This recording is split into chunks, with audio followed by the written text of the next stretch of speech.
ಎಲ್ಲ ಧ್ಯಾನ ಮಿತ್ರರಿಗೆ ಆತ್ಮಪೂರ್ವಕ ನಮಸ್ಕಾರಗಳು. ಇವತ್ತು ಧ್ಯಾನ 365 ಅಲ್ಲಿ 152ನೇ ದಿವಸ. ಗುರುಗಳಾದ ಬ್ರಹ್ಮಶ್ರೀ ಪಿತಾಮಹ Patriji, PSSM, pyramid world foundation ಎಲ್ಲ ಪಿರಮಿಡ್ ಮಾಸ್ಟರ್ಸ್ಗೆ ನಮಸ್ಕಾರಗಳು.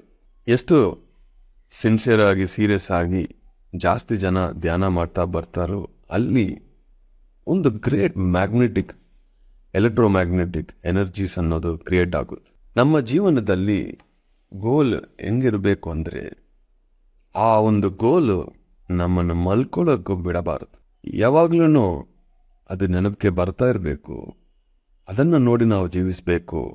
ನಮ್ಮ ಕುರಿ, ನಮ್ಮ ಶಕ್ತಿ ಬರೀ ಆ ಗೋಲ್ ಮೇಲೆ ಇರಬೇಕು. 99% ಪ್ರತಿಯೊಬ್ಬರನ್ನ ನಾನು ಅಬ್ಸರ್ವ್ ಮಾಡ್ತೀನಿ, ಅವರ ಬಾಯಿಂದ ಬೇರೆಯೊಬ್ಬರ ಬಗ್ಗೆ ಮಾತಾಡ್ತಾ ಇರ್ತಾರೆ. ಆ ವಿಷಯಗಳಲ್ಲಿ ನೋಡಿದ್ರೆ ನೆಗೆಟಿವೇ ಜಾಸ್ತಿ ಇರುತ್ತೆ. ಇದು ಒಂಚೂರು ಅವ್ರಿಗೆ ಯೂಸ್ ಆಗಲ್ಲ. ಕೆಲವೊಂದು ದಿವಸಗಳ ಮುಂಚೆ ಒಬ್ಬ ಸೀನಿಯರ್ ಮಾಸ್ಟರ್ ಫೋನ್ ಮಾಡಿ ಎಲ್ಲೆಲ್ಲೋ ಏನೇನು ನಡೀತಾ ಇದೆ ಅಂತ ವಿಷಯ ಎಲ್ಲ ನನಗೆ ಹೇಳ್ತಾ ಬಂದರು. 5 ನಿಮಿಷ ಆದಮೇಲೆ ನಾನು ಒಂದೇ ಪ್ರಶ್ನೆ ಕೇಳಿದ್ದೀನಿ, ಈ 5 ನಿಮಿಷ ನಿಮ್ಮ ಎನರ್ಜೀಸ್ ಎಲ್ಲಿ ಹೋಗಿದೆಪ್ಪ ಅಂತ. ಅಷ್ಟೇ, ಅಲ್ಲಿಂದ ಸೌಂಡ್ ಇಲ್ಲ. ನಮ್ಮ ಭಾವನೆಗಳು ಯಾವ ಕಡೆ ಇದೆಯೋ, ನಮ್ಮ ಆಲೋಚನೆಗಳು ಯಾವ ಕಡೆ ಇದೆಯೋ, ನಮ್ಮ ಗುರಿ ಯಾವ ಕಡೆ ಇದೆಯೋ, ನಮ್ಮ ಎನರ್ಜೀಸ್ ಹಂಗೆ ಹೋಗುತ್ತದೆ. ಹೋಗೋದು ಮಾತ್ರ ಇಲ್ಲ, ಅಲ್ಲಿಂದಾನು ಇಲ್ಲಿ ಬರುತ್ತೆ. It's a 2 way. ಈ ಶರೀರ ಅನ್ನೋದೊಂದು ದೊಡ್ಡ ಮ್ಯಾಗ್ನೆಟ್. ಈ ಶರೀರ ಅನುಭವಗಳನ್ನು ಇನ್ವೈಟ್ ಮಾಡ್ತಾ ಇದೆಯಾ, ರೋಗಗಳನ್ನು ಇನ್ವೈಟ್ ಮಾಡ್ತಾ ಇದೆಯಾ, ರೋಗಿಷ್ಠಗಳನ್ನು ಇನ್ವೈಟ್ ಮಾಡ್ತಾ ಇದೆಯಾ? ಅದು ನಮ್ಮ ಒಳಗೆ ಏನಿದೆಯೋ ಆ ಒಂದು ಮ್ಯಾಗ್ನೆಟಿಕ್ ಫೋರ್ಸ್ ನಮ್ಮ ಸುತ್ತ ಥರ ಇರುತ್ತದೆ. ನಾವು ಏನು ನಮಗೆ ಅದೇ ಅಟ್ರಾಕ್ಟ್ ಆಗುತ್ತೆ. ಪ್ರತಿ ದಿವಸ ಯಾರೋ ಒಬ್ರು ಬರ್ತಾರೋ ತಲೆನೋವು ಕೊಡ್ತಾನೇ ಇದಾರಪ್ಪ ಅಂತ ನಾವು ಹೇಳಿದ್ರೆ ಯಾವಾಗಲೂ ನಮ್ಮ ಬೆರಳು ಹೊರಗೆ ತೋರಿಸ್ತಾ ಇದ್ದೀವಿ. ಇಷ್ಟು ಜನ ಡೈಲಿ ನನ್ನ ಹತ್ರ ಬರ್ತಾ ಇದ್ದಾರೆ ಅಂದರೆ ನನ್ನೊಳಗೆ ಏನೋ ಚೇಂಜ್ ಮಾಡ್ಕೋಬೇಕಾ ಅಂತ ನಿಮ್ಮೊಳಗೆ ನೀವು ಹೋಗಿದ್ರೆ ಮಾತ್ರ ಆ ಚೇಂಜ್ ಮಾಡಿದ್ರೆ ಇವರೆಲ್ಲ ಮಹಾತ್ಮ ಗಾಂಧಿಯವರು ಒಂದು ಕೊಟೇಶನ್ನು ಯಾವಾಗಲೂ ನನಗೆ ನೆನಪಿಗೆ ಬರ್ತಾ ಇರುತ್ತೆ. Nobody can disturb you without your permission. ಅವ್ರು ಬಂದು ತುಂಬ ಡಿಸ್ಟರ್ಬೆನ್ಸ್ ಕೊಟ್ಟರು ಅಂದರೆ ಅವರು ಬರಲಿ, ಅವ್ರು ಮಾತಾಡಲಿ, ಆ ಡಿಸ್ಟರ್ಬೆನ್ಸ್ ನೀವು ಯಾಕೆ ಒಳಗೆ ತಗೊಂಡಿದ್ರಿ? ಉಪೇಕ್ಷಾ.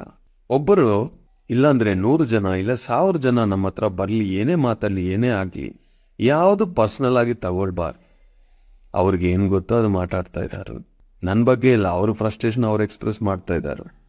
ಯಾವುದು ನೀವು ಪರ್ಸನಲ್ ಆಗಿ ತಗೊಂಡಿಲ್ಲ ಅಂದರೆ 99% ನಮ್ಮ ತಲೆ ಫ್ರೀ ಆಗಿರುತ್ತದೆ. ಅವಾಗ ವಿಶ್ವಶಕ್ತಿ ಹೆಚ್ಚು ಹೋಗುತ್ತದೆ ಒಳಗೆ.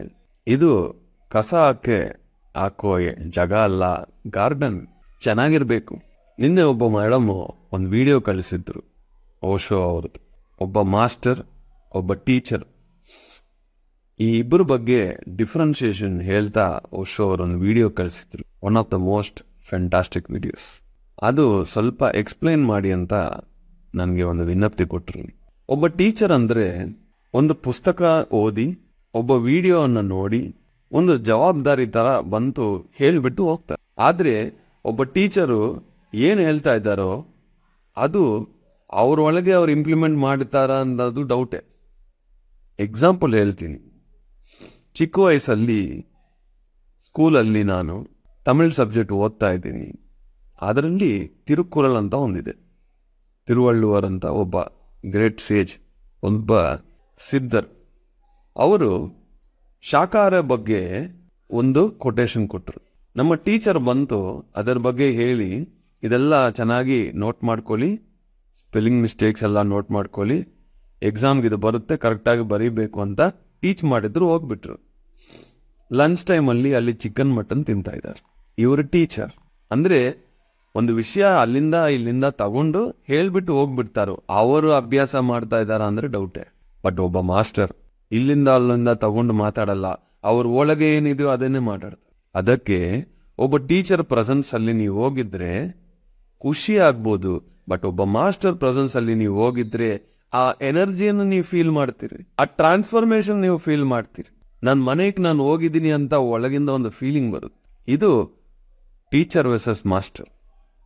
BA ಮಾಸ್ಟರ್ ಅಂತ ಪಿರಮಿಡ್ ಸೊಸೈಟಿಯಲ್ಲಿ ಯಾವಾಗ್ಲೂ ಪ್ರತಿ ಪಿರಮಿಡ್ ಮಾಸ್ಟರ್ ಹೇಳ್ತಾ ಬರೋದು ಯಾಕೆ ಅಂದ್ರೆ, ನಿಮ್ಮ ಒಳಗೆ ಫಸ್ಟ್ ನೀವು ಚೇಂಜ್ ಮಾಡಬೇಕು. ಅವಾಗ ನಿಮ್ಮ ಬಾಯಿಂದ ಬರೋ ಒಂದೊಂದು ಮಾತನ್ನು ಒಂದು ಟ್ರಾನ್ಸ್ಫಾರ್ಮೇಶನ್, ಒಂದು ಶಕ್ತಿಯಿಂದ ಬರುತ್ತದೆ. ಇಲ್ಲಾಂದ್ರೆ ಬರೀ ಒಂದು ಪುಸ್ತಕ ಜ್ಞಾನ ಇರುತ್ತದೆ. ಇಲ್ಲಿ ಅಲ್ಲಿ ಕೇಳಿ ಏನೋ ಹೇಳ್ಬಿಟ್ಟು ಸ್ಯಾಟಿಸ್ಫ್ಯಾಕ್ಷನ್ ಅಂದ್ರೆ ಅಪ್ ಟು ದ ಮೈಂಡ್, ಅದು ಸೋಲ್ಗೆ ರೀಚ್ ಆಗಲ್ಲ. Thank you very much my dear masters.